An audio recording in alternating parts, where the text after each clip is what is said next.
This evening, President Obama claimed progress against the ISIS terrorist group in Syria. He said that ISIS has lost 40% of its territory, cut the pay of its troops, and is reduced to using civilians as human shields. But the wider war in Syria is not going Mr. Obama's way. American-backed rebels are on the run. The forces of the Assad dictatorship are advancing for the first time in years because of Russian air support and Iranian troops. It is rare for a reporter to get into Syria, but our Elizabeth Palmer covered the dictator's advance today through an apocalyptic land. This used to be a neighborhood.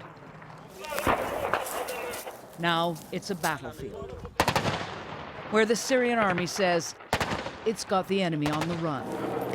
There's just been an airstrike behind me. We're about 5 miles from the center of Damascus, and the Syrian army is trying to clear this suburb of opposition fighters. There is certainly no ceasefire here at the moment, and there's not going to be anytime soon.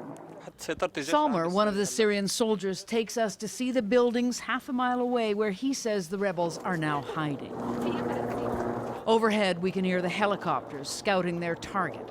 Then what are they hitting, Summer? They're terrorists, he says. Those are barrel bombs, Summer? Yeah. Barrel bombs are basically canisters filled with explosives rolled out of a chopper.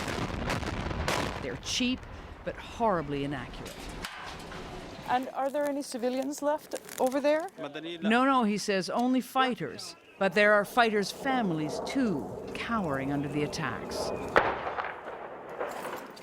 Nearby, we enter tunnels the soldiers say were dug by fighters with the al-Qaeda-linked al-Nusra Front, where they hid and fought for years.